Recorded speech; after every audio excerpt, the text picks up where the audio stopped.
A gente tem uma frase muito falada assim no aconselhamento bíblico, que é assim: você faz o que você faz porque você quer o que você quer. O problema é que às vezes você não sabe o que você quer. Você fala, não, o que eu quero é pornografia. Não, você não quer, não é pornografia. Uhum. Então nós temos que chegar nesse ponto. O que é que você está desejando? E aí eu vou lá naquela questão do desejo, lá desde o desejo por Deus e os desvios. A gente usa a linguagem bíblica, então a gente vai falar de idolatria. Idolatria é o quê? Tudo aquilo que eu coloco no lugar de Deus. Ele promete resolver o seu problema, de certa forma. O uso da pornografia, ele traz um benefício, ele te dá um barato, ele te dá uma satisfação, pelo menos durante, ele te traz, é como poderia usar aqui a ideia da droga, e é o que a gente às vezes chama de pecados escravizadores, né?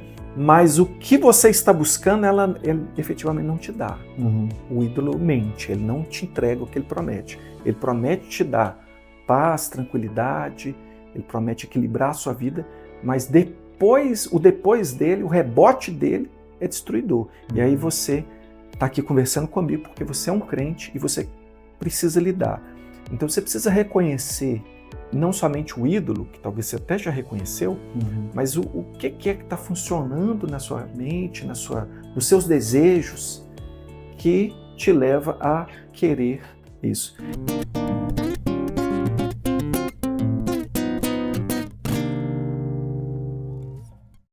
Fala Vitrais, estamos começando mais um Vitral Podcast, um episódio hoje sobre aconselhamento bíblico. E eu tô aqui hoje com o Enoque Júnior. Enoque, obrigado por você ter aceitado esse convite. Prazer é meu. Enoque é pastor e também tem uma ligação forte aqui, né, com o Vitral. Por acaso, coisas que acontecem. Coisas que acontecem na vida. Enoque é sogro aqui do nosso host Madison, né? Então estamos em casa, né? Coisa boa. Enoque, então, você trabalha com esse tema aí de aconselhamento pastoral, tem muito tempo. Conta pra gente sobre essa sua relação com o tema. Você hoje é pastor também na 9ª Igreja Presbiteriana, não é isso? Fala pra gente como é que tem sido essa sua relação aí com o tema. Bom, é difícil pensar isso porque, assim, à medida que a gente vai conhecendo o aconselhamento bíblico, a gente vai ver que ele é a coisa mais natural que existe na vida dos cristãos, né? Os cristãos, eles são chamados para o discipulado, e o discipulado tem tudo a ver com aconselhamento. Então, dizer assim, então a partir de X eu comecei a me interessar eu comecei a descobrir, né? Entendi. Um pouco mais do aconselhamento bíblico no tempo do seminário. Na época, 2006, quando eu entrei no seminário, eu fiz o Denoel Nicodemo Zeller, o seminário presbiteriano aqui de Belo Horizonte.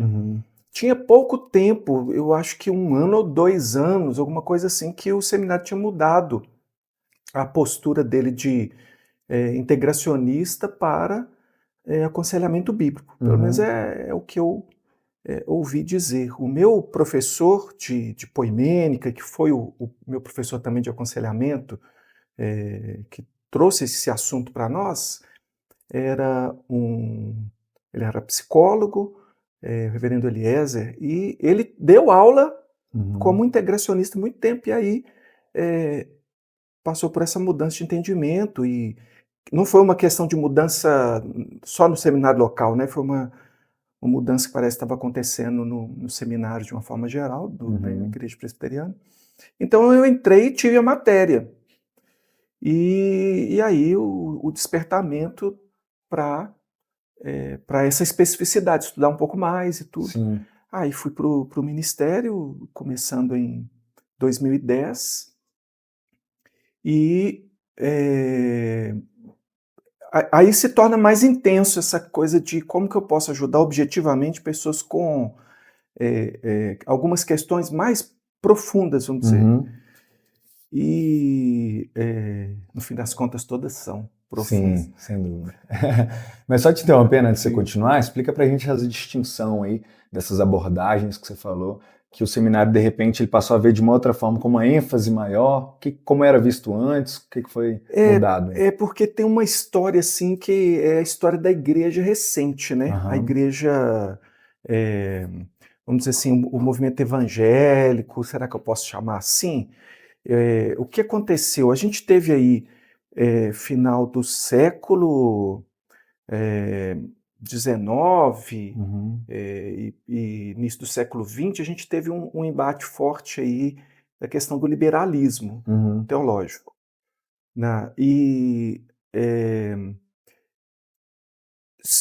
A igreja se viu muito impulsionada, o movimento teológico, os pastores, os seminários tiveram grandes embates aí em relação à teologia e o que isso implicava na vida da igreja.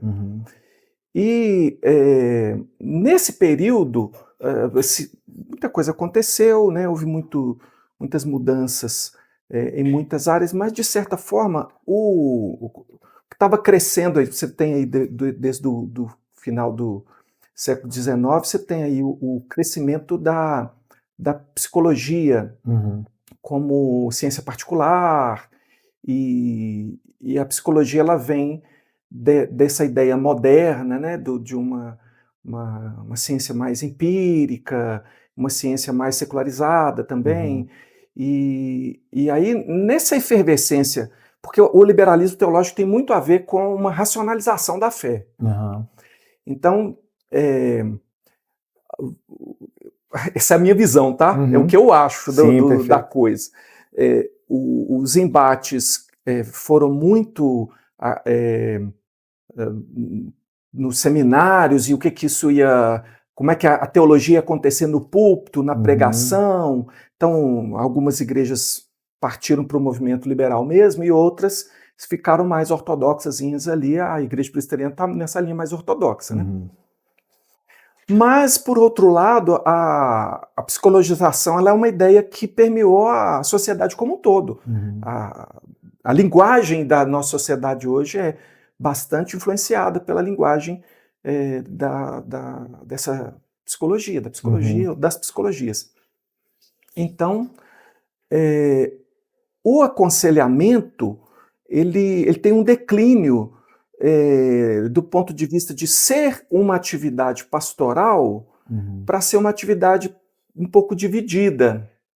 Então, pareceu, por algum tempo, do final do século XIX até a década de 70, 80, isso falando dos Estados Unidos, por exemplo. A gente fica sempre 2 décadas depois, 3, e que alguma coisa que está acontecendo. Vem para cá, né? Então, eles estavam muito... a gente teve essa coisa dividida, estava falando da coisa dividida. O aconselhamento ficou assim, olha, talvez a gente precisasse entregar uma parte disso aos psicólogos, talvez seja uma coisa que não seja bem a nossa praia, e a gente pode entender de alguma forma uma parceria nisso aí. E aí começa a surgir como é que isso podia acontecer. Então você tem... mas até hoje, por exemplo, no cenário de hoje, a gente ainda tem, pelo menos, algumas vertentes. Você tem um entendimento de alguns que as questões mais profundas, e quando a gente diz assim, uma questão mais profunda, seria alguma coisa que tenha um diagnóstico psiquiátrico, por exemplo, ou que possa vir a ter, ou algum sofrimento que possa resultar em algo assim, mais complexo. Então, tem uma galera que é do níveis de explicação, e eles entendem assim, olha,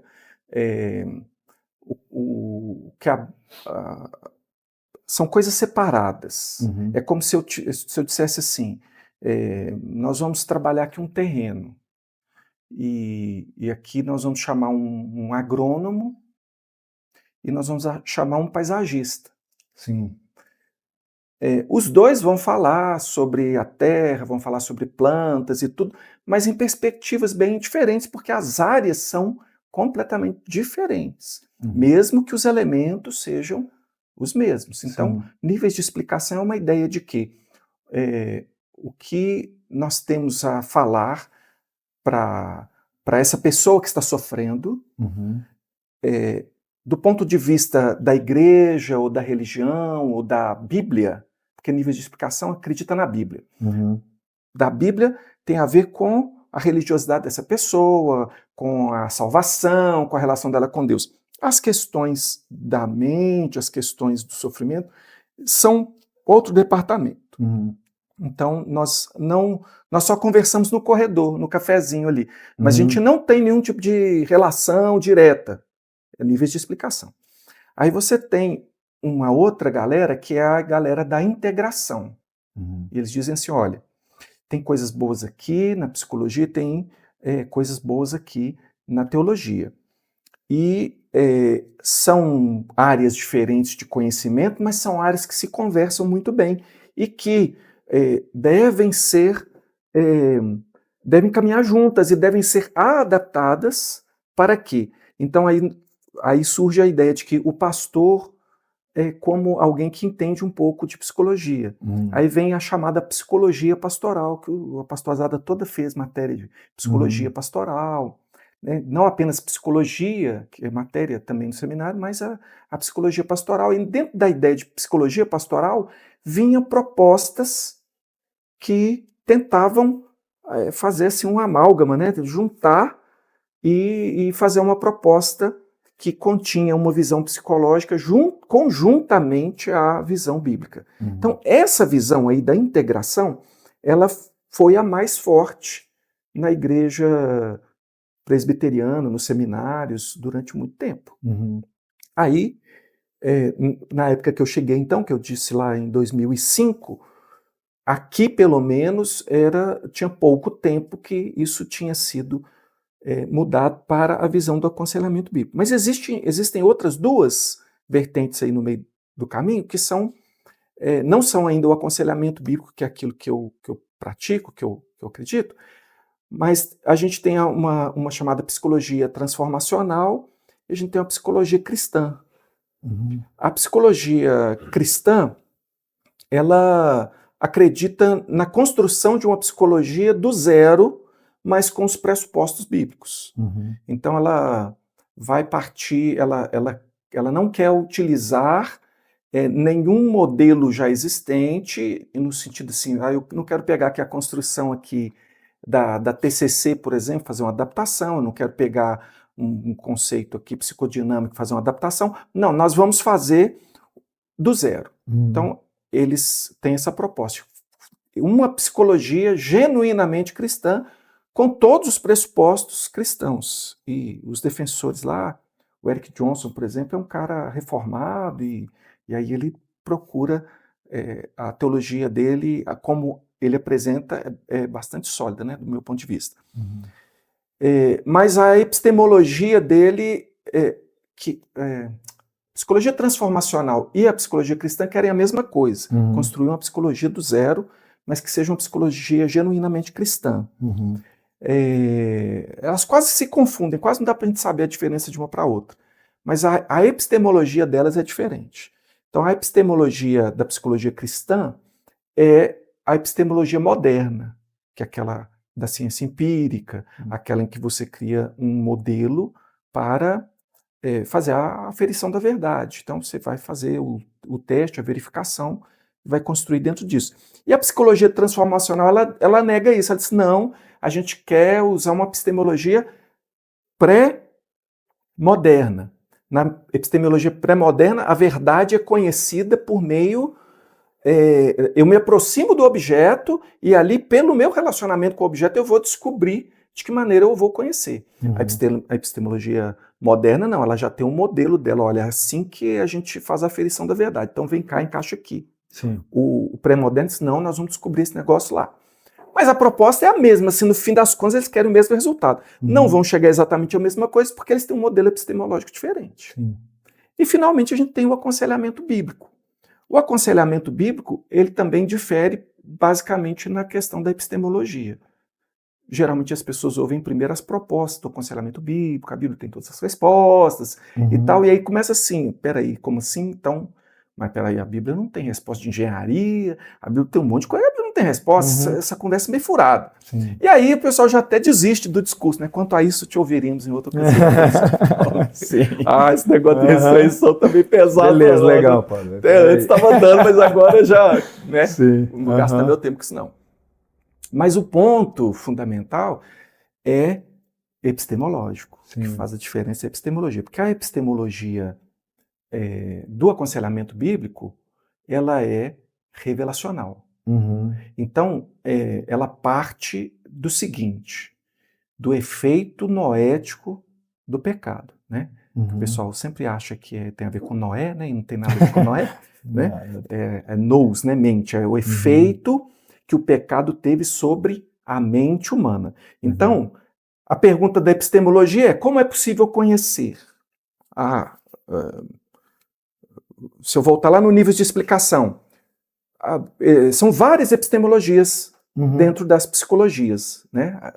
Popularmente o pessoal fala psicologia, mas verdade seja dito, são muitas psicologias diferentes. Sim. E com epistemologias diferentes. Uhum.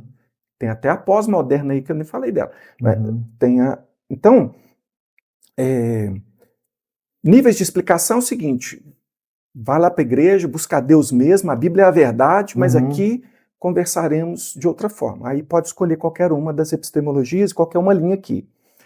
Na integração, também vai meio que acontecer isso, porque vai depender, por exemplo, a Bíblia é revelação de Deus, mas a verdade que eu vou juntar, porque tudo é verdade, claro que eu vou te apresentar a verdade, né? Sim. A verdade psicológica, eu vou escolher aqui de todas as que estão aqui, algumas até contraditórias, muitas não conversam entre si, mas eu vou escolher meio que pela fé, né? Vou pegar aqui e falar assim, isso aqui é verdade junto com a verdade, verdade mais verdade, verdade, e vou apresentar.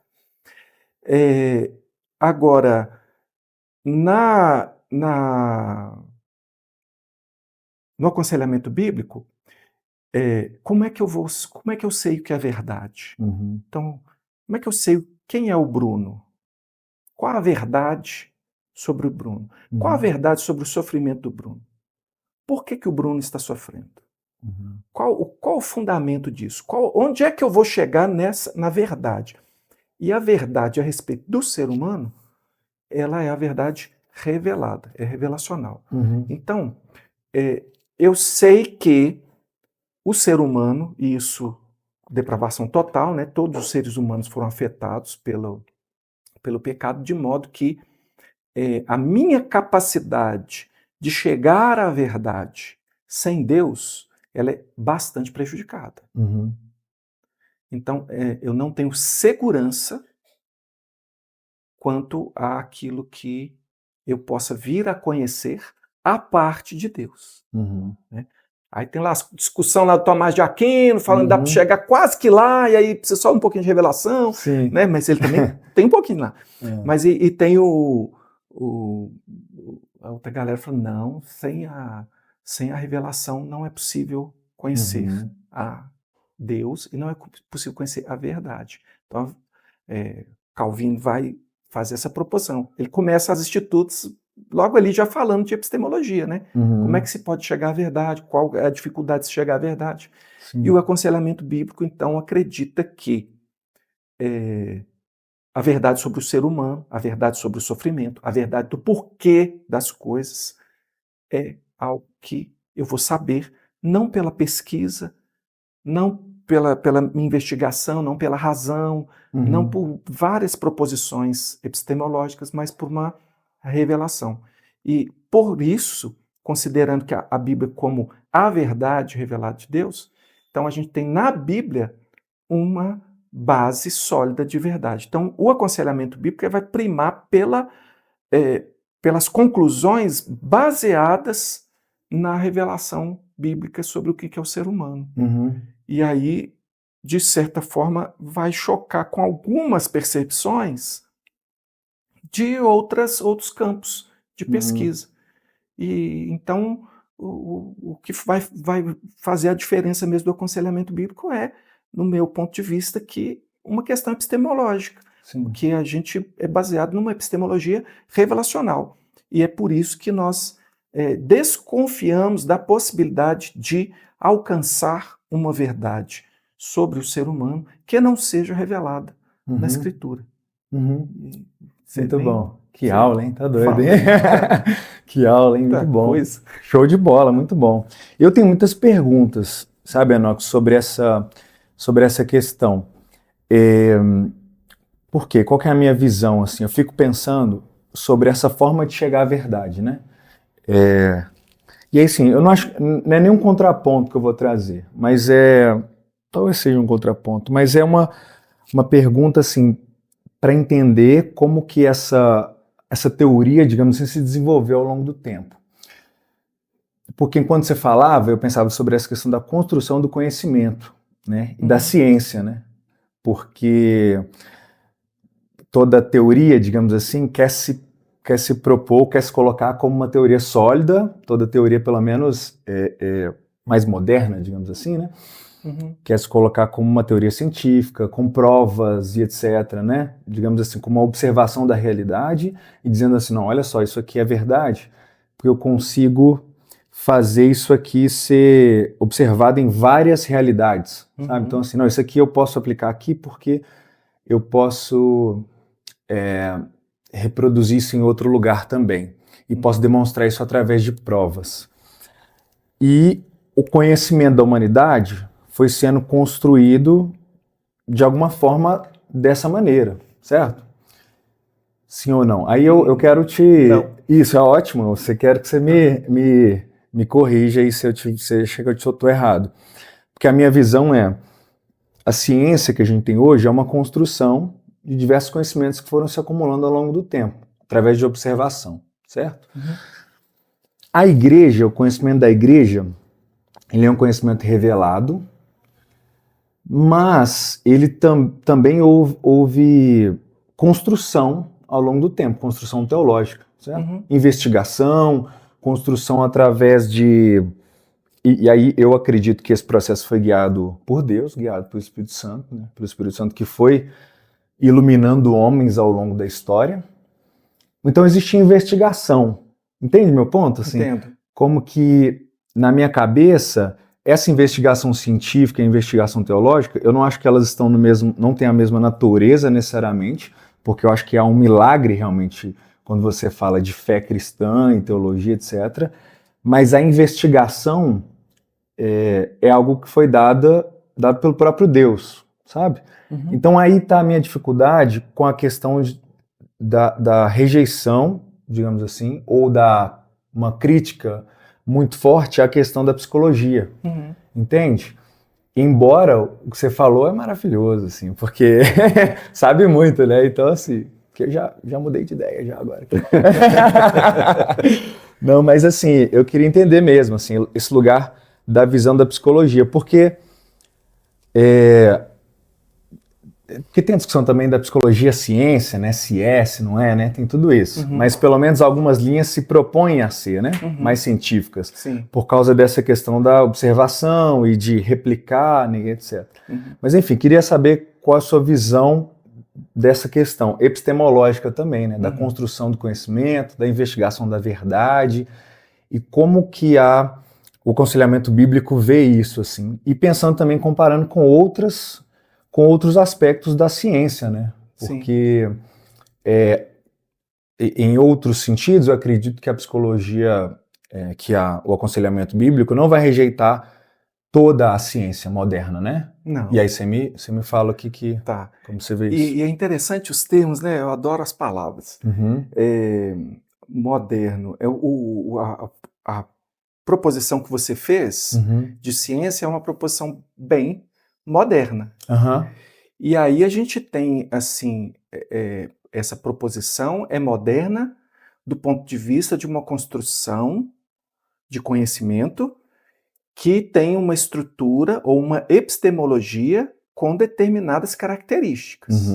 Então, a epistemologia moderna é como se fosse uma equação para resolver um problema. Você tem um problema, aí o matemático lá propõe, olha, existe essa equação aqui que soluciona esse problema. Aí, tá, então a partir de agora nós vamos usar essa fórmula aqui. Essa fórmula resolve problemas. Então, por exemplo, quando você tem, o que dá o boom aí nessa epistemologia moderna? A matemática e a física. Os modelos da matemática e da física para a solução de problemas que colocaram como ciência, na modernidade, aquilo que pode ser provado empiricamente. Uhum. Então, aquilo que você falou, alguma coisa que pode ser verificada, seja aqui, seja lá, né? Isso. Eu falo assim, a água ferve a Uhum. tantos graus, né, 100 graus, tem a questão do nível do mar e tal, mas é uma matemática precisa. Sim. Se você estiver na mesma altitude, mesma pressão, você vai ferver a água, quando der tantos graus ela vai ferver, entendeu? E você pode estar no Japão ou no Brasil, e aí isso se chama ciência, mas não é tudo. Porque o que aconteceu? Quando a gente tem esse movimento epistemológico que coloca o paradigma da matemática e da física como sendo a verdade, não é a verdade, é um instrumento de aferição da verdade. Olha, Isso. assim nós vamos poder verificar se uma coisa é realmente uma coisa ou se não é outra coisa. Essa premissa, o que ela fez primeiramente? Primeiramente ela disse assim, uma vez que ela se estabeleceu, ela disse assim, tudo aquilo que não que não se encaixar nesse modelo não é verdadeira ciência. É conhecimento popular. Não é ciência, é conhecimento popular. Então, quem que foi jogado no conhecimento popular? Por exemplo, o direito. O que é o direito? O direito não é matemático. O que é o direito? O que é o certo? O que é o errado? Não dá para fazer uma fórmula. Não, isso aqui é a lei em qualquer lugar do mundo. Essa lei vai valer porque ela é a verdade. Sim. Então, boa parte das áreas de estudo, a filosofia, não é ciência. Dentro desse modelo, né? Não seria ciência. E era bem assim, as ciências particulares estavam surgindo, né? Antes era tudo filosofia, aí depois não, agora a gente tem história, né? A gente tem psicologia, por exemplo. Psicologia se estabelece como ciência só no século XX, né? Que ela realmente ganhou lá o status. Então ela estava pleiteando ser reconhecida como ciência, e vem essa cacetada assim, que é a força do empirismo, dizendo assim, olha, você não consegue provar empiricamente as suas teses. Aí quando vai surgir o laboratório de ciência do Wundt lá, a psicologia, qual que é a ideia do laboratório? Laboratório é um ambiente experimental. A ideia de que, o que é? Então a psicologia ela começa a propor muito aquela ideia do comportamento, aquela ideia esqueci agora, vem lá aqueles padrões de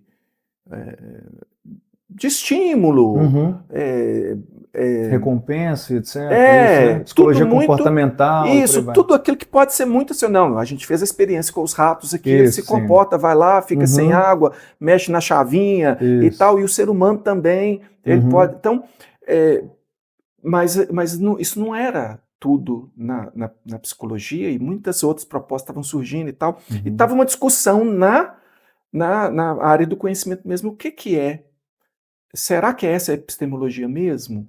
Só ela que vale? Nada mais é ciência? Então aí começa a surgir, hoje a gente tem assim, a gente vai ter a proposta daquelas, não, a gente tem então as ciências do espírito. Não tem nada a ver com espiritualidade nem com religião, não. Sim. As ciências do espírito são essas outras áreas de pesquisa que não funcionam na base dessa epistemologia tão experimental.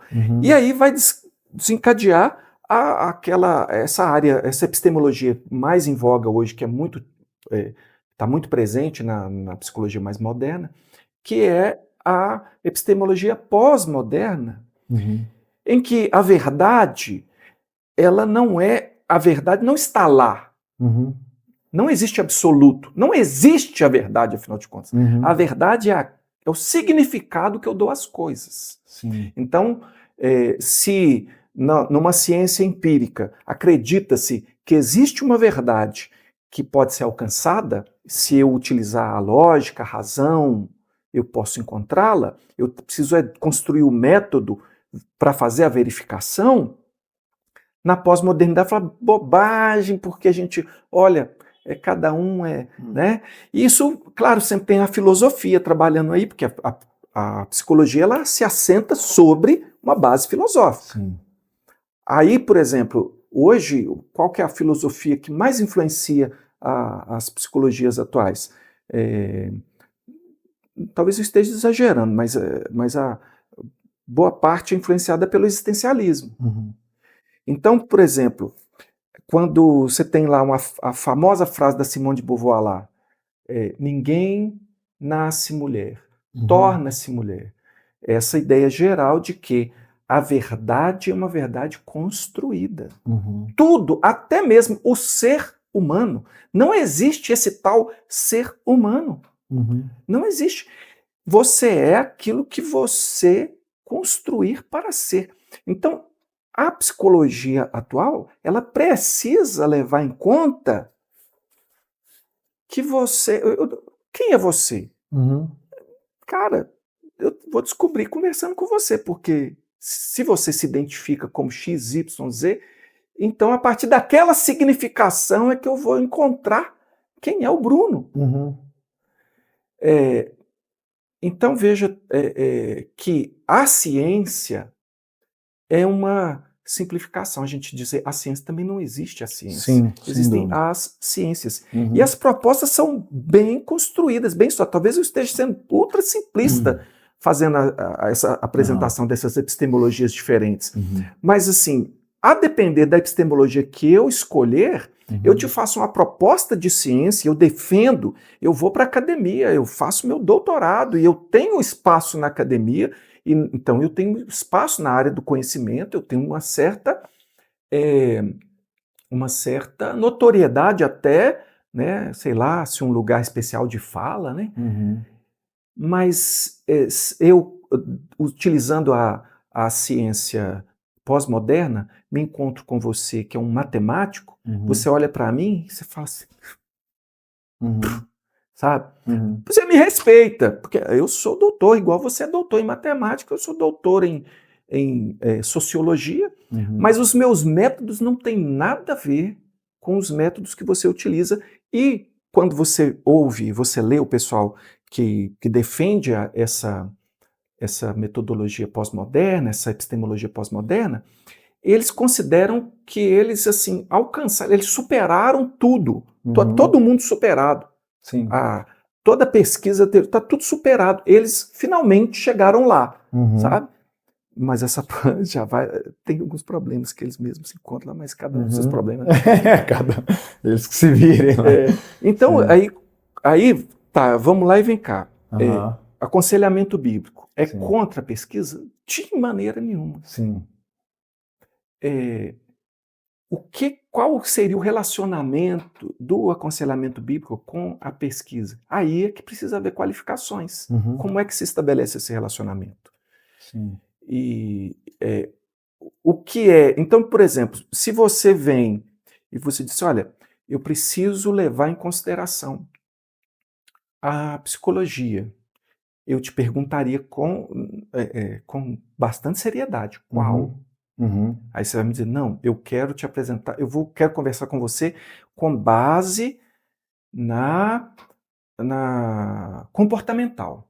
Aí eu sei qual é a base de raciocínio que você está utilizando. Porque se você falar comigo que é psicodinâmica, a sua base de raciocínio também é outra. E se você me disser que... Enfim, são bases diferentes. E aí é interessante porque o conhecimento, ele é construído assim, eu falei que a psicologia está aqui. Sim. Ela está no topo. Na psicologia, eu vou discutir problemas objetivos, problemas que nós reconhecemos.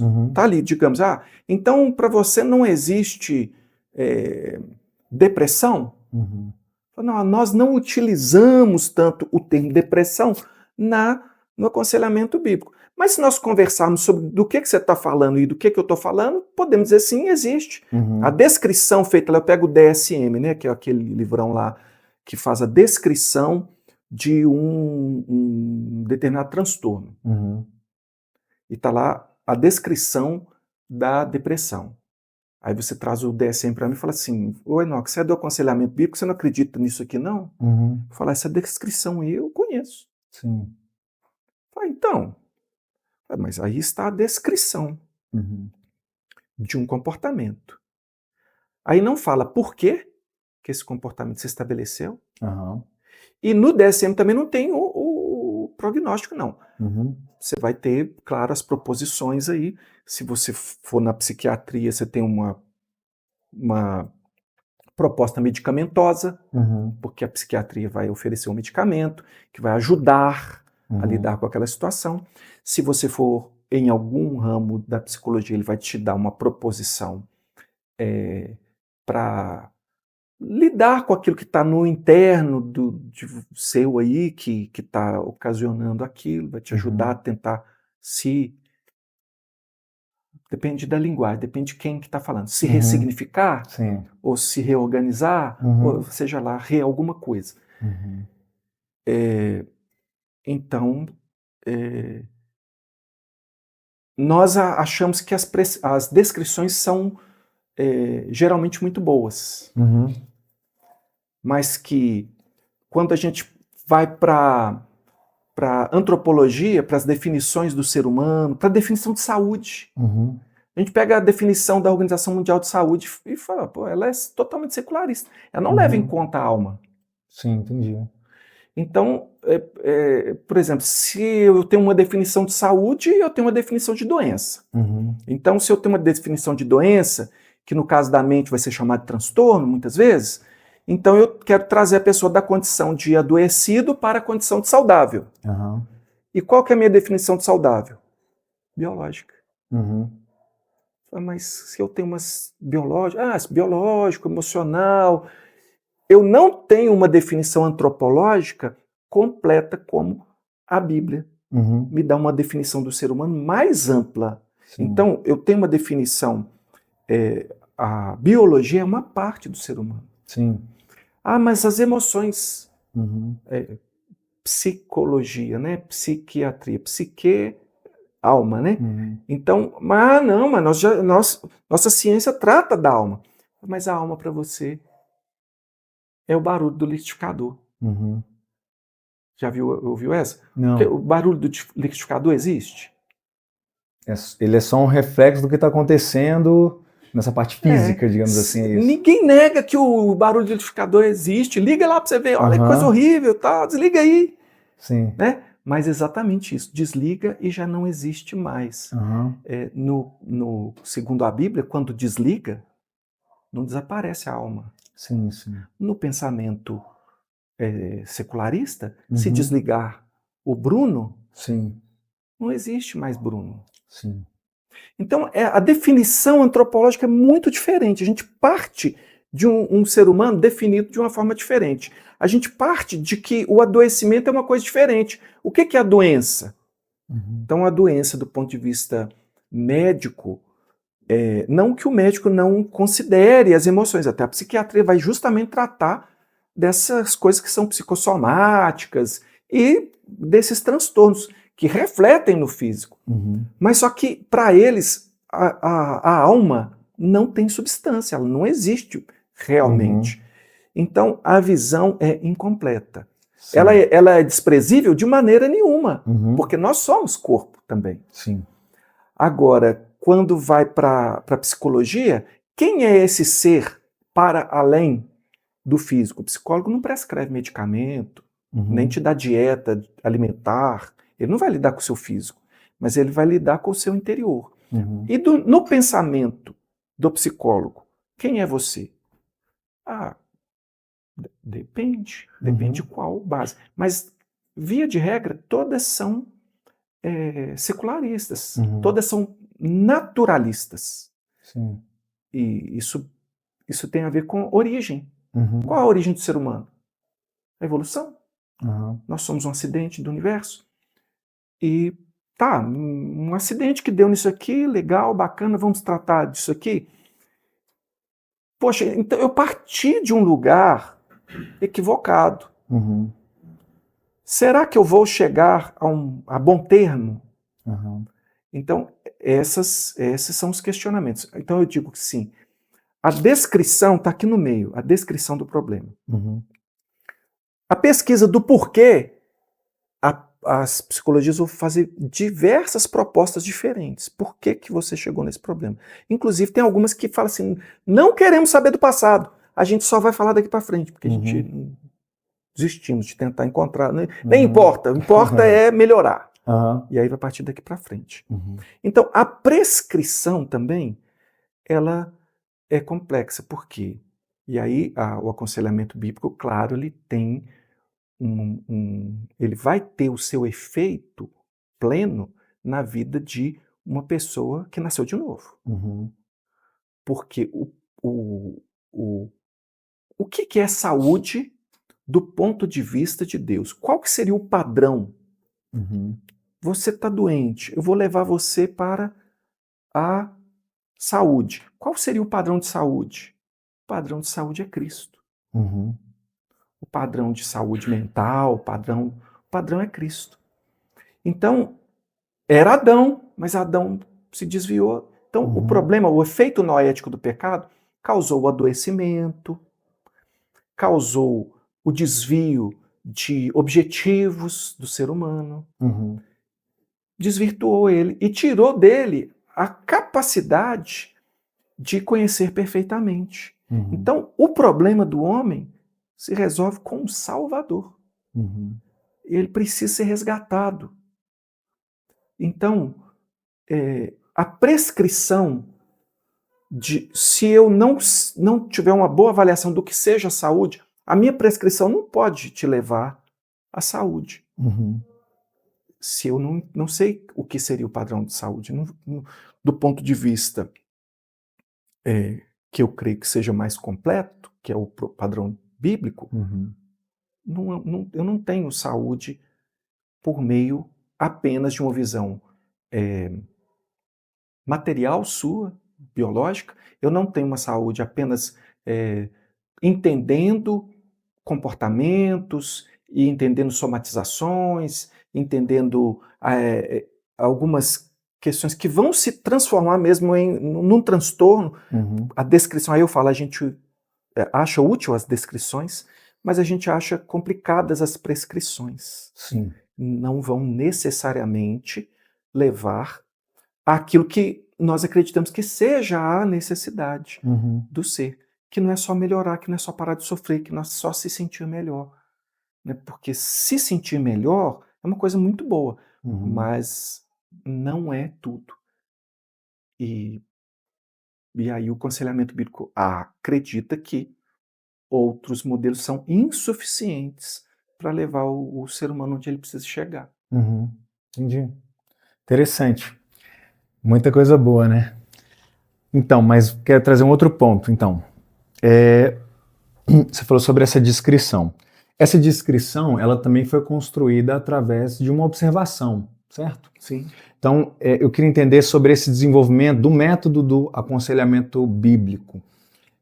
O que vocês consideram válido, então, nessas observações, e o que vocês utilizam ou não. Esse desenvolvimento do método do aconselhamento bíblico, né? Bom, existe, né, um método claro e até que ponto é um método, até que ponto ele tem essa parte, digamos assim, orgânica, né, da vida cristã. Como que ele se constrói? Se puder falar também um pouco assim da história, de onde vem, se ele sempre esteve presente na história da igreja dessa forma, ou se ele foi sistematizando, como é que isso aconteceu? Onde você acha que ele se intercala assim, com essa questão do que a gente hoje chama de ciência? Deu para entender a minha pergunta? Sim, acredito que sim. Dependendo da resposta, você tá bom, fala, não, não é isso que eu estava falando. Não. Tá, ok.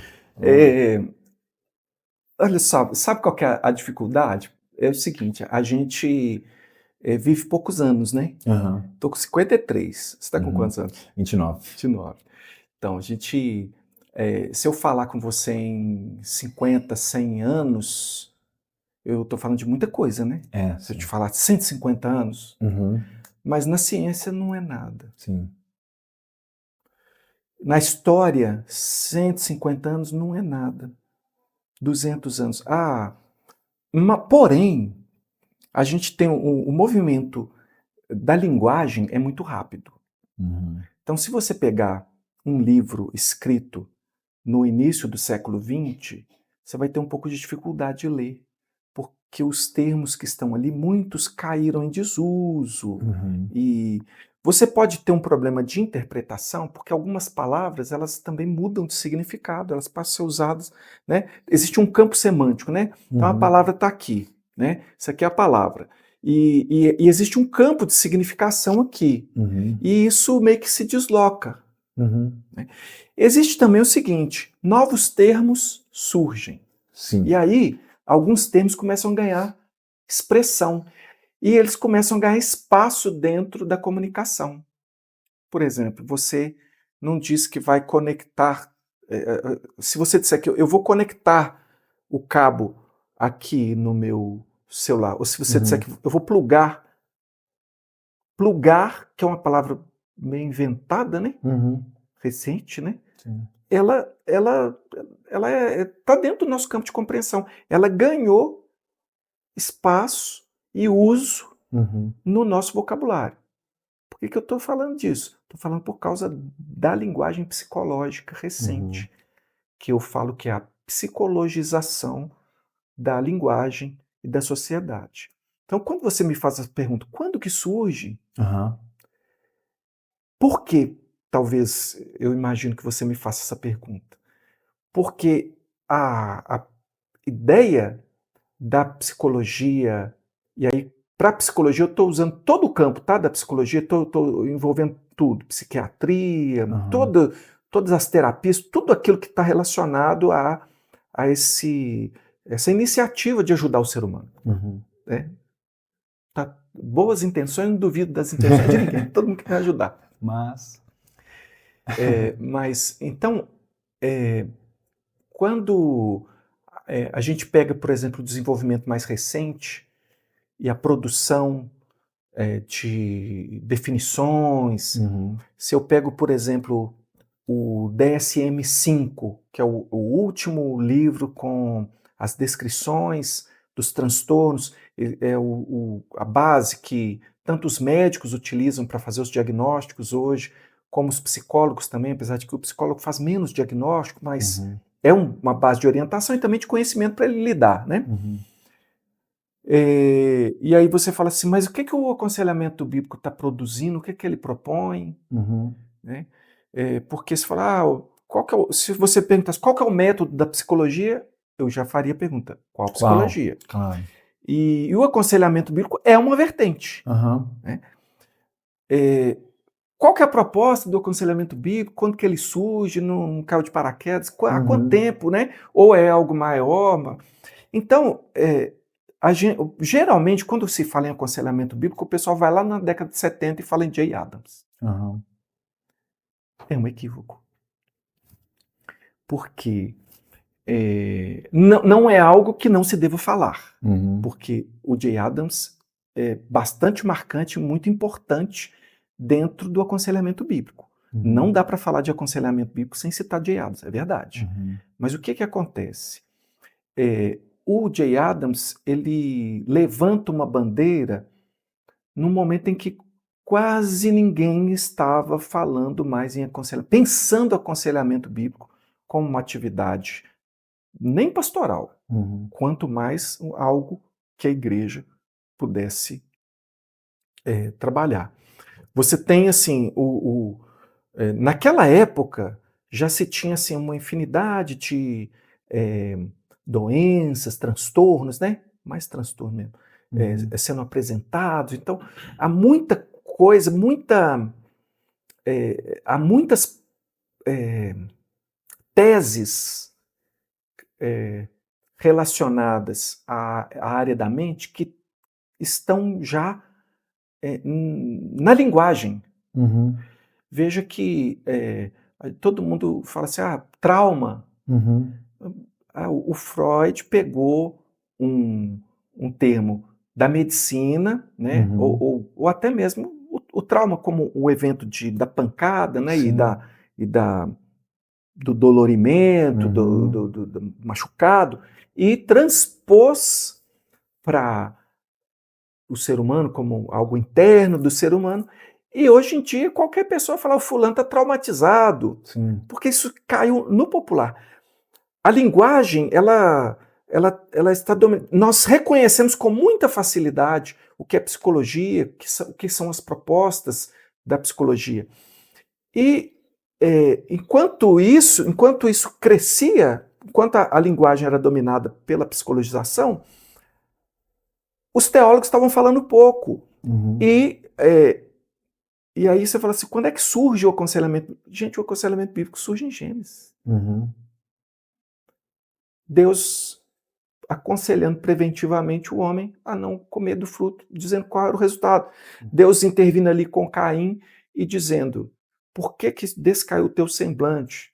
Aspecto físico. Você está aí, minha mãe diria, por que você está de tromba? Você está com essa tromba. Sim.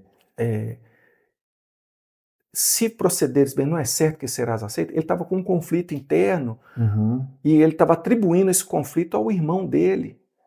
E ele estava com raiva do irmão. Mas Deus fala, esse problema não é com o seu irmão, o problema é com você. Se procederes bem, não é certo que serás aceito. O pecado já as aporta. O teu desejo, o que você está querendo, vai acabar com você. Você precisa dominar. Então você vê, você tem o aconselhamento aí. Você vai passar por toda a escritura encontrando ali o modelo do aconselhamento. Você vai chegar até no ponto da igreja e você vai encontrar essa linguagem em todo o desenvolvimento do cristianismo. Você vai encontrar ali os pais da igreja fazendo comparação do trabalho pastoral como um médico de almas. O aconselhamento, conforme a Bíblia, que modernamente, aliás, contemporaneamente, está sendo chamado de aconselhamento bíblico, o modelo dele é verificável desde a Bíblia até na história da igreja. Então, o aconselhamento bíblico, como ele é proposto hoje, ele sempre existiu, desde a criação do mundo. Mas, quando eu coloco essa questão em termos de, peraí, eu estou com o DSM aqui, mais grosso que a Bíblia, falando dos transtornos. Você não está propondo nada. Cadê a sua proposta aí? Primeiro, onde é que está a identificação do problema humano? Vocês não fazem. Vocês não são sistemáticos. A Bíblia não é um livro sistemático, camarada. Vocês são muito viajantes, vocês são meio religiosos. Eu sei que religioso é assim, né? Tem cada religião, né? E não é. A questão é que, dessa forma sistemática, a gente nem fala assim em metodologia de aconselhamento bíblico. A gente fala numa teologia de aconselhamento. Aí você fala, então pronto, você já demonstrou que sua questão é teológica e deixa a ciência tratar do que é ciência e vocês vão tratar do que é teologia. Essa é uma proposta, desonesta, que eu acho, quando alguém arrogando a preservação da ciência, vamos tratar de ciência, deixa a religião do lado de fora, porque a própria proposição de muito do que se diz ser ciência é baseada em fé. Né? O Big Bang. O Big Bang é fé. Existem muitos elementos, corroboram bastante coisas dentro do modelo, mas o modelo não tem a gente tem aqui uma filmagem, uma aferição aqui. Não, existem. Por isso que é teoria da evolução dentro ela não chega a ser uma lei. Por exemplo, as leis da física de Newton, as leis de Newton. É uma lei. Por quê? Porque é verificável. Não é verificável. É fé. Então, o aconselhamento bíblico, ele não traz uma metodologia de aconselhamento, mas uma teologia de aconselhamento. E aí, geralmente, o pessoal vai lá e marca em Jay Adams, e o Jay Adams bateu muito. Ele bateu muita gente, muita coisa. E ficou feio. O negócio ficou feio em certo ponto, e muita gente começou a rejeitar a proposta dele. A proposta do Jay Adams não é aconselhamento o que a gente está chamando atualmente de aconselhamento bíblico. O aconselhamento bíblico dele é o noutético, que é também, eu concordo com o Dias, é falar à mente e tudo. Mas pareceu em alguns momentos, e eu acho que a torcida, sabe aquele negócio da torcida? O cara é bacana, mas a torcida dele é ruim, entendeu? Acho que a torcida, muita gente que fala de aconselhamento bíblico, às vezes, na sua forma de falar, eu espero que eu não esteja fazendo isso agora, você eu acho... dá a entender que, assim, sabe, a gente tem que exorcizar esses psicólogos. Sim. E queimar os livros deles, sabe? E de preferência com eles queimando isso, também. João também. Mas não é. Então, acho que a sua pergunta foi quando que surgiu, né, o aconselhamento bíblico. Eu imaginei que talvez pudesse ser algo nesse sentido mesmo que você ia dizer. Se algo de padrão bíblico, né, a gente está sempre encontrando ali. Mas, querendo ou não, existem sistematizações, né, no momento. Assim como existem sistematizações teológicas, né. Em algum momento, aí você falou do Jay Adams aí, ele foi um desses caras que estruturou a coisa, assim. E aí é mais nesse sentido, assim, a história dessa abordagem, digamos assim. Porque eu acredito que em determinados momentos também isso se talvez tenha se dividido em algumas linhas ou não. É mais nesse sentido, assim, mas eu entendi a proposta como um todo. Que é claro, se você tem algo que é revelado pelo próprio Deus, você acredita que isso é um padrão realmente que vem desde a criação, né? Você está falando de antropologia bíblica, né? De natureza humana, né? Então isso tem que vir dali, né?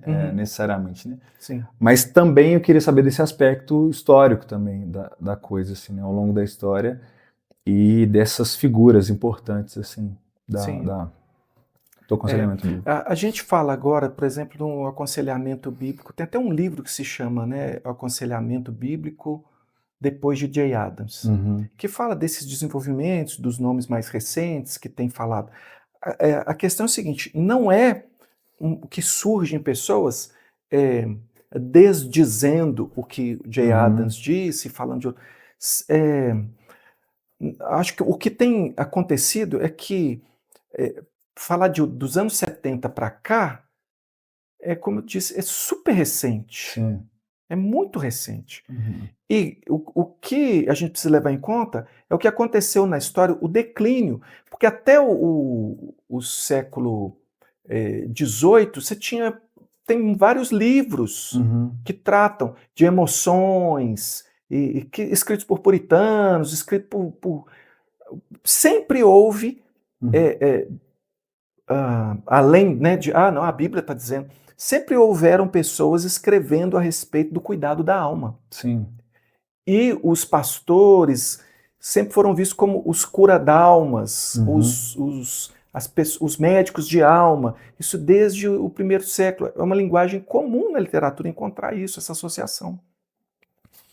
Então, o que eu acho que pode ser um pouco forçado, mas assim, só por analogia, o Jay Adams ele é um pouquinho assim, um Lutero. Estou forçando a barra. Entendi. Mas porque ele marca um ponto e fala assim, gente, nós nos perdemos aqui, ó. Entendi. Tem um século ou um pouco mais de um século que a gente está um pouco seduzido por uma ideia baseada numa intelectualidade e a gente está desconsiderando as bases da nossa teologia. A questão do efeito noético do pecado. Nós estamos desconsiderando. E outra, a própria... as proposições da psicologia vêm se contradizendo. Então, o que é verdade, afinal? Sim. Então, dá para eu comparar essa verdade sobre o problema humano apresentado pela psicologia com a verdade sobre o problema humano apresentado pela Bíblia? Nós estamos fazendo besteira. Nós precisamos observar o que é que a teologia tem a dizer, porque a teologia... Então, o Calvino, que ele fala assim, você quer conhecer o homem, você precisa conhecer a Deus. O homem é a imagem e semelhança de Deus. Então, se você não conhecer a Deus, você não vai conhecer o homem. Mas tudo que eu começar me abstraindo da ideia de Deus, para definir o homem, eu tenho um problema. Eu não estou dizendo assim que Não, você não vai ter observação nenhuma sobre o ser humano. Não, você vai fazer uma observação, mas você vai ficar limitado. Sim. E aí a questão o diagnóstico é limitado e o prognóstico é limitado.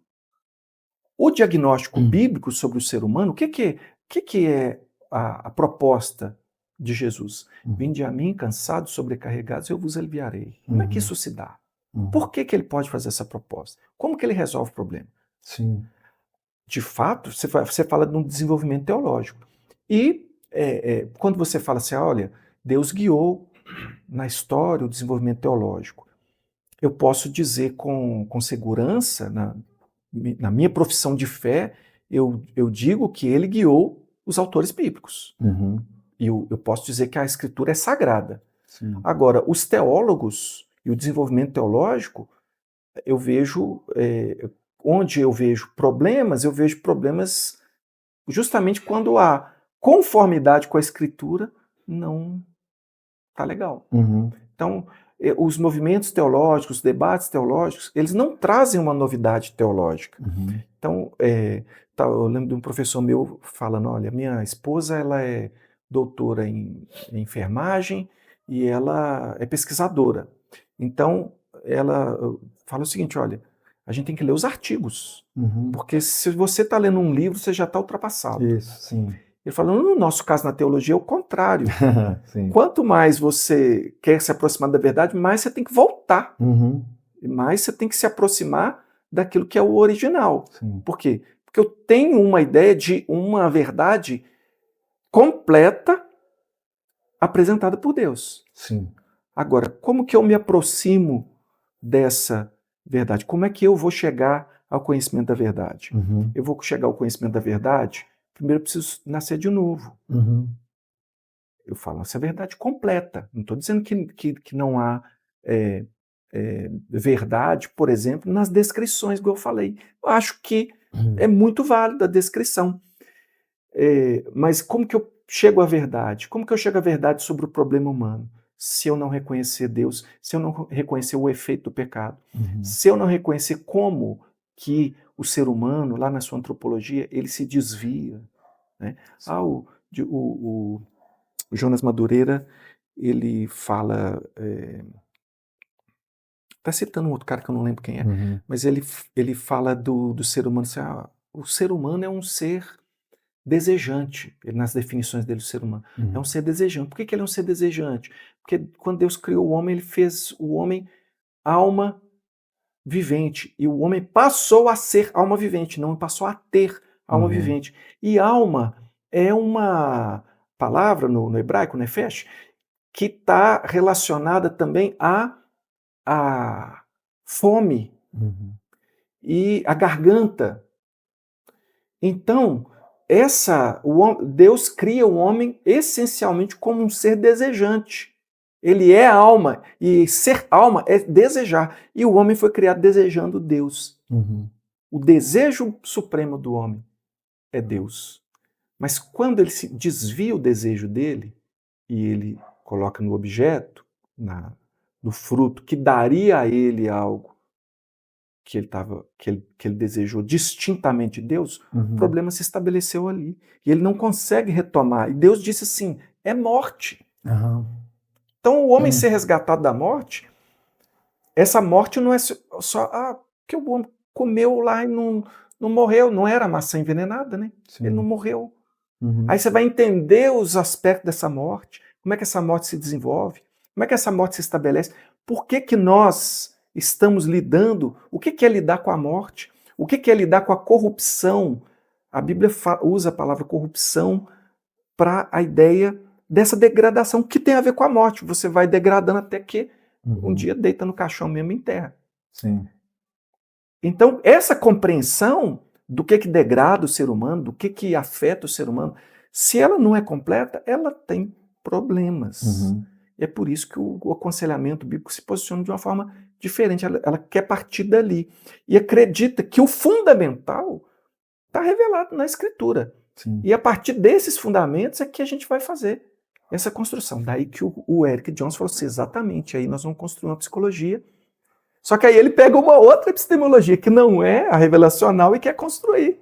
Né? E o cara da transformacional fala, beleza, não, até a parte dos fundamentos que está na Bíblia a gente concorda também. Só que a gente vai usar a epistemologia pré-moderna, mais ligada aos clássicos, lá, mais a filosofia mais antiga e tal, nós vamos usar essa epistemologia.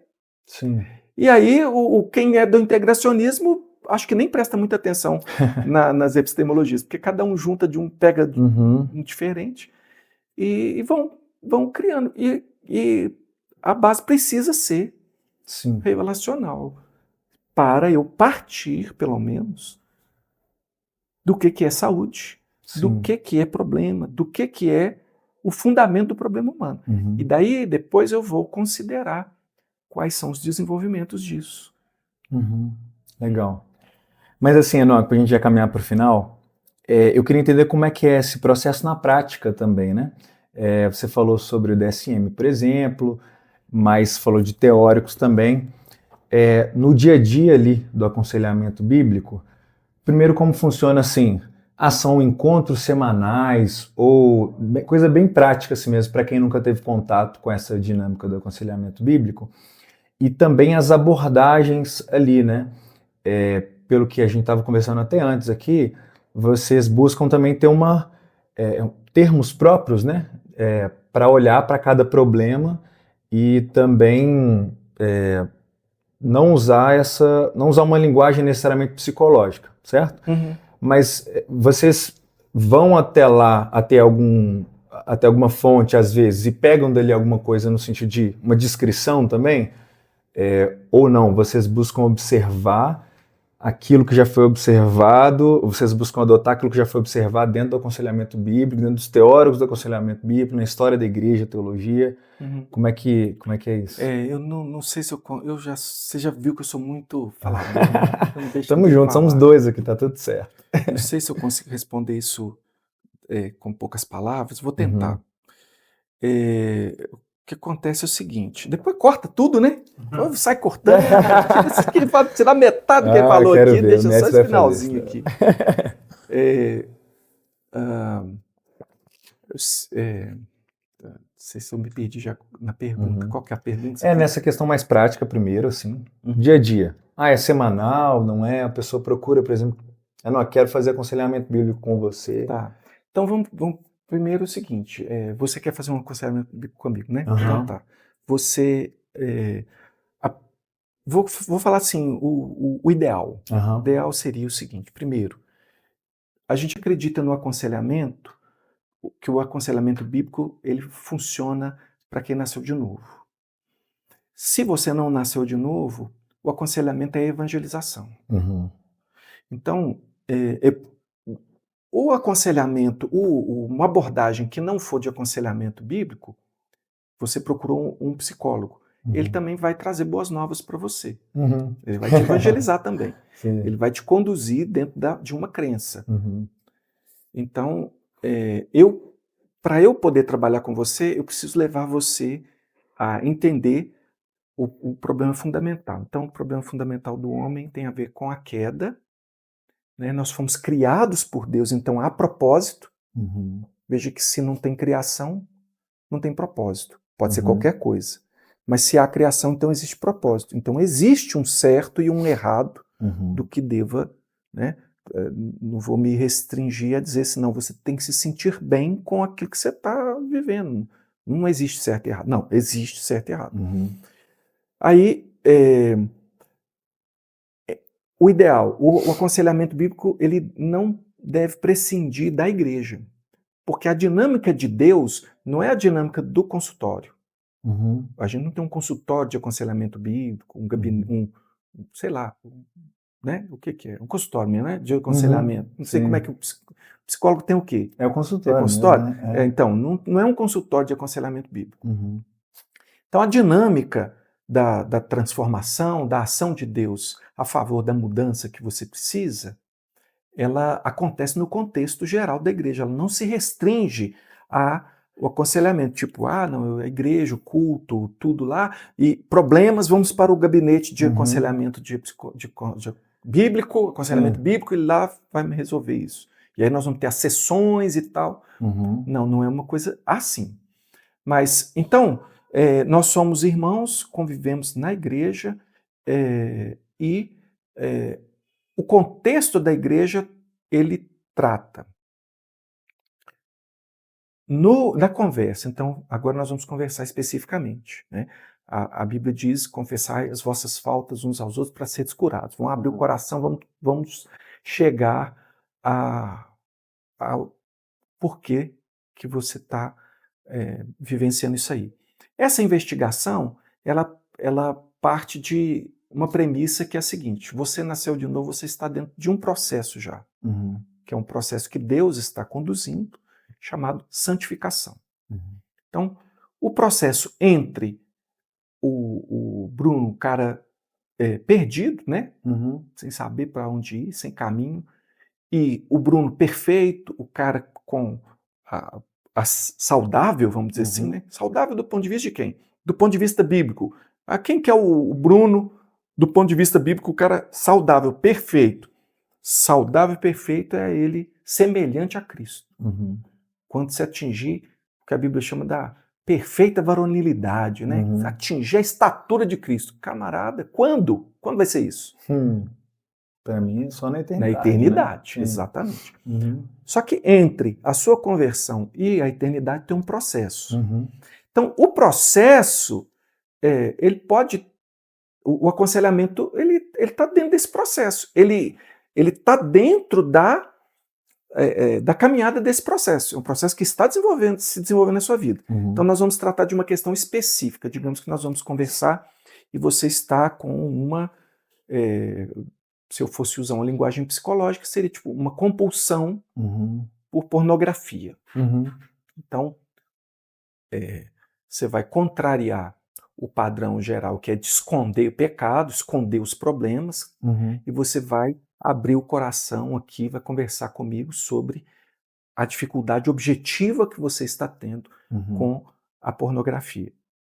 Tá, então em 8 sessões sua vida está resolvida. Não. A gente vai começar essa caminhada. Eu não sei quanto tempo ela vai durar. Se eu fosse usar uma linguagem bíblica simples, que todo mundo entende, todo mundo usa, eu diria que é discipulado. Sim. Então eu vou começar a caminhar com você, só que o que é que eu vou utilizar nessa nossa caminhada? Eu vou utilizar a palavra de Deus. Então nós vamos conversar, vamos imaginar, se você tivesse uma compulsão e quisesse se livrar dela com uma técnica comportamental, eu poderia te ensinar técnicas, te ajudar a encontrar técnicas para você lidar com aquela prática que está atrapalhando a sua vida.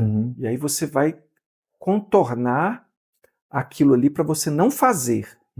No meu caso aqui, como conselheiro bíblico, eu não estou interessado só em que você tenha uma mudança de comportamento. Por quê? A gente tem uma frase muito falada assim, no aconselhamento bíblico, que é assim: você faz o que você faz porque você quer o que você quer. O problema é que às vezes você não sabe o que você quer. Você fala: não, o que eu quero é pornografia. Não, você não quer, não é pornografia. Então nós temos que chegar nesse ponto. O que é que você está desejando? E aí eu vou lá naquela questão do desejo, lá desde o desejo por Deus e os desvios, né, idólatras que porque a gente usa a linguagem bíblica, então a gente vai falar de idolatria. Idolatria é o quê? Tudo aquilo que eu coloco no lugar de Deus. Então, se eu deveria estar tendo a minha satisfação em Deus, mas eu estou colocando uma outra coisa, o ídolo ele é sempre intermediário, né? A ideia do ídolo é que ele pede para ele que ele resolve lá com Deus, ele é mais chegado, né? Pelo menos na mentalidade mais aqui do Brasil, né? Que tem essa idolatria que a gente conhece aí. Mas o ídolo, ele é alguém mais próximo, ele está mais próximo na ideia, e ele promete resolver o seu problema. De certa forma, o uso da pornografia, ele traz um benefício, ele te dá um barato, ele te dá uma satisfação, pelo menos durante, ele te traz, é como poderia usar aqui a ideia da droga, e é o que a gente às vezes chama de pecados escravizadores, né? mas o que você está buscando, ele efetivamente não te dá. O ídolo mente, ele não te entrega o que ele promete. Ele promete te dar paz, tranquilidade, ele promete equilibrar a sua vida, mas depois dele, o rebote dele é destruidor. E aí você está aqui conversando comigo porque você é um crente e você precisa lidar. Então você precisa reconhecer não somente o ídolo, que talvez você até já reconheceu, mas o que é que está funcionando na sua mente, nos seus desejos, que te leva a querer isso. E aí não dá para saber quanto tempo eu vou precisar trabalhar com você, porque nós vamos trabalhar com o conceito bíblico, com o que a Bíblia trata. Então eu vou trabalhar com você com textos bíblicos, vou trabalhar com você vai refletir a partir de um paradigma que é o paradigma bíblico. E aí nós teremos no aconselhamento formal, né, que a gente chama, tem um aconselhamento informal que a igreja está se aconselhando o tempo todo. E no aconselhamento formal, nós vamos ter encontros periódicos. Quanto tempo vai levar isso? Não sei. Pode ser mais rápido ou pode ser mais demorado. E talvez nós vamos descobrir que atrás desse ídolo tem outro, às vezes tem algumas coisas encadeadas ali. Enquanto você não colocar isso na perspectiva correta diante de Deus, você não vai conseguir compreender por que você faz o que você faz. E você não vai conseguir entrar num processo de mudança. E aí, o processo da mudança é muito particular, apesar de existir um caminho bem demarcado biblicamente. Mas aí caminhar com alguém, né, é igual a gente pensa assim, quando foi que Pedro converteu, né? Tem muita gente que fala, não sei, acho que será? Porque você tem as várias situações do Pedro, que de repente ele está bola dentro e às vezes bola fora, né? Até com Paulo ele deu bola fora, depois de tudo, Paulo tem que chegar. Depois de Pentecostes, depois de toda aquela história ali. Então, o processo, ele é estruturado, sim, ele tem um objetivo, mas esse objetivo é revelado no propósito geral de Deus na Bíblia. A Bíblia oferece exemplos, oferece metáforas, oferece e oferece objetivamente aquilo que você deve buscar. E como é que se dá, como é que você consegue vencer seja os hábitos escravizadores ou qualquer outra questão na sua vida. A Bíblia diz como, ela promete, porque a promessa de Jesus é vida plena e abundante. Mas Jesus, então, mas era só na eternidade? Não era só na eternidade. Mas, entendeu? E o conflito das pessoas é justamente não entender isso. Até o congresso que a gente vai fazer esse ano fala sobre... Isso, fala sobre o congresso pra gente. Nós vamos fazer o quarto, né? Quarto congresso lá na igreja. E, na verdade, não é... Ele é realizado na igreja, mas ele é um congresso aberto. Né? A gente faz ele online também. Então, participa gente do Brasil inteiro. E o nome desse ano, o tema desse ano é Em Cristo você pode mudar.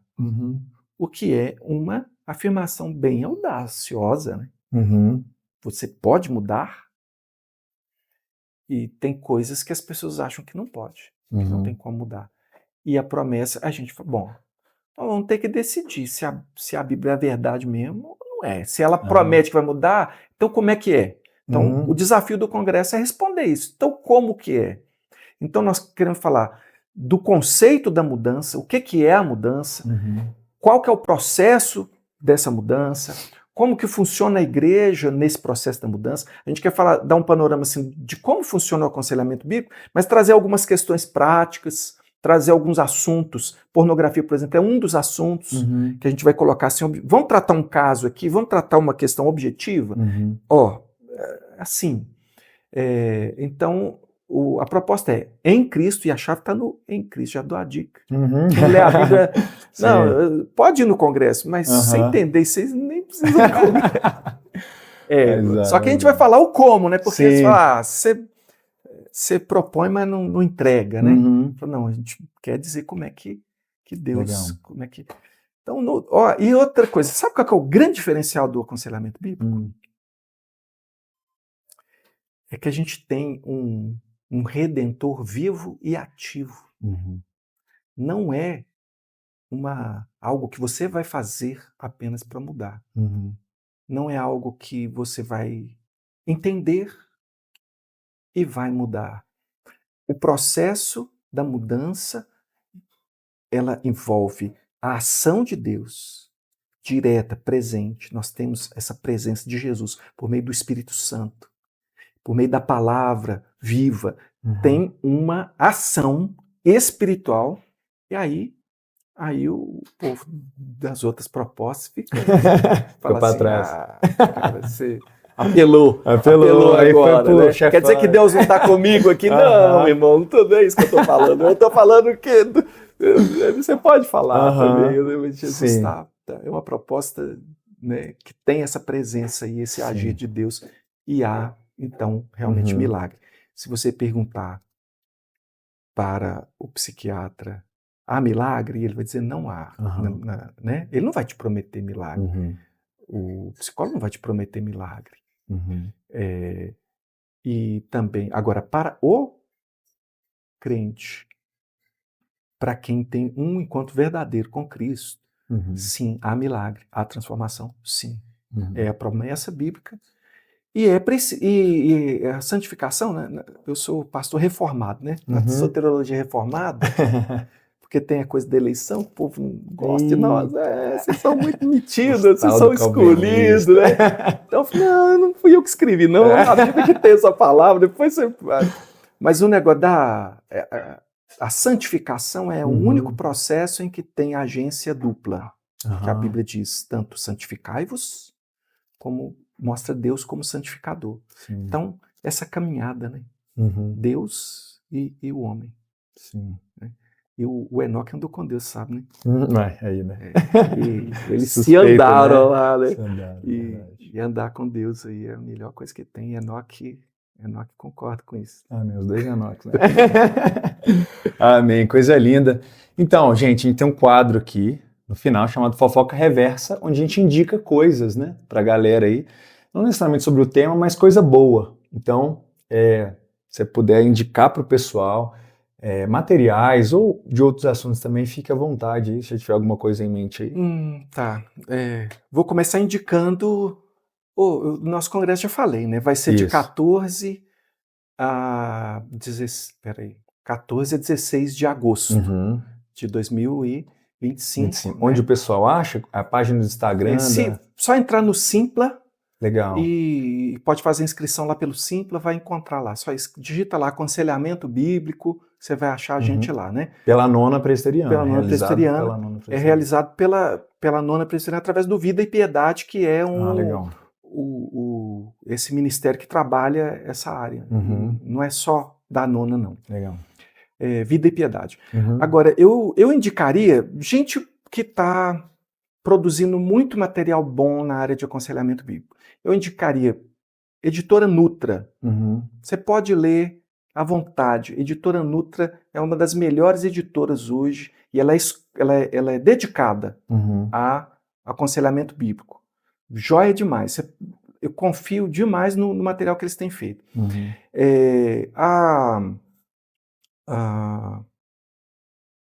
Gente, não posso falhar agora. Cultura Cristã, gente. Eu estou aqui com Casa Editora Presbiteriana, coisa lá das antigas. Cultura Cristã, que é a editora da Igreja Presbiteriana, muito material bom também em aconselhamento bíblico. A editora Peregrino, que inclusive foi parceira nossa no ano passado no congresso, espero que seja de novo nesse ano, também produz muito em aconselhamento bíblico. Cursos. A ABCB tem um curso excelente chamado Autoconfrontação. É um curso em que porque o aconselhamento bíblico é interessante, que é o seguinte, que é de pecador para pecador, entendeu? Então, a primeira pessoa que precisa ser aconselhada é o conselheiro. E a primeira pessoa que precisa ser confrontada pela Bíblia é o próprio conselheiro. Né? Então, a gente dá do remédio que a gente toma, né? Então, é um curso muito bom de se fazer também, os congressos da BCB são muito bons. Palavra da Vida também tem congresso anual também, vale a pena. Então, se você quer conhecer mais, puxando uma sardinha para o nosso lado aqui, vem no nosso congresso, conversa com a gente, tem muita coisa. Mas olha, esse pessoal aí tá anos-luz, né? Na nossa frente aí, produzindo e tal. Congresso tem opção online? Oi? Congresso vai ter inscrição online? Vai ter o Para assistir online? Vai. E para quem não ouviu, o Madison perguntou se vai ter opção online, né? Para quem... A gente vai transmitir, tempo real, né? Legal, no congresso, YouTube, quem, então. Quem se inscrever lá vai receber o link, vai conseguir participar. E também vai ficar gravado, né, para o pessoal depois. Mas o legal mesmo é vir presencialmente, porque você encontra pessoas, você faz aquele network, a gente tem aquela conversa. Legal. E é bem legal. Mas as inscrições são limitadas né, na igreja lá, o espaço não é assim tão grande, não. Então é bom correr. Tá, legal. Então, eu quero indicar aqui um álbum, fui num show recentemente do Grande Banquete, um álbum do Marco Teles, da galera lá do Coletivo Candeeiro. Então, quero te indicar, vá lá, com certeza vai fazer muito bem para a alma. Muito É bom. um sermão musical, então quero te indicar que ouça lá, ouça com o coração aberto, com certeza vai fazer muito bem para você nesses dias aí. E é isso, Enoque, obrigado. Só alguns recados, na verdade, né? Dar os recados aqui, recados vitralísticos. Se você quer participar mais de perto do Vitral Podcast, você pode fazer parte da nossa comunidade. A gente tem uma comunidade chamada Vitralistas, com valores muito pequenos, e a gente tem alguns planos para você fazer parte disso. Você contribui com a gente, faz com que isso tudo aconteça, a estrutura, tudo que a gente precisa comprar, tudo que a gente precisa pagar, enfim, envolve muita coisa isso aqui. Então, se você quer contribuir com isso, faça parte da comunidade. Você, além de apoiar a gente, também tem alguns benefícios, faz parte também do nosso Clube do Livro, recebe materiais exclusivos, enfim, diversos outros benefícios. Se você quer saber especificamente, vá até o nosso canal do YouTube, lá tem um vídeo explicando exatamente o que você vai receber em cada plano. Se você quer também encontrar com outras pessoas para conversar sobre esse assunto, conversar sobre o que a gente falou aqui agora, a gente tem um grupo chamado Vitrais, um grupo no WhatsApp, que é um grupo aberto para todo mundo. Vai lá no nosso Instagram, conversa com a gente lá no nosso direct, né? Direct, se não tiver lá no nosso link da bio, enfim, se você não achar, conversa com a gente que a gente envia para você. E vem construir esses papos junto com a gente, esse diálogo da fé e da cultura, que são tão relevantes, onde a gente fala sobre coisas tão importantes para a vida, não só para a vida cristã, mas para a vida no geral, para a sociedade. Enfim, vamos construir isso junto, vamos conversar mais de perto, faz parte disso, seja um vitral também para compor esse mosaico tão importante que é o que a gente está tentando fazer aqui. Mais algum recado, mano, que eu esqueci aqui? Por enquanto é só isso, o Madison está atrás das câmeras aqui hoje. Mas é isso, pessoal, muito obrigado, Enoque, novamente, valeu. Foi um prazer. E eu sou vitralista. Aí, ó, tá vendo? Aqui, e é bom, eu curto, assim, parece que a gente consegue ter algumas conversas que a gente não tem normalmente, a gente está sempre muito nas mesmas conversas, isso, assim, no meio da igreja. É bom a gente conversar, assim, abrir um pouco mais e... Eu curto mesmo. Aí, bom. Show de bola. E se não fosse, eu não falava. Aí, tá vendo? Calado. Pessoal, ele que puxou, tá vendo? Boa, você fica calado, não tem que elogiar, não. Você fica só caladinho, isso, tá bom. Então é de coração, isso aí. Valeu, Enoque, tamo junto. Valeu, pessoal, tamo junto. Até a próxima, hein? Tchau, tchau.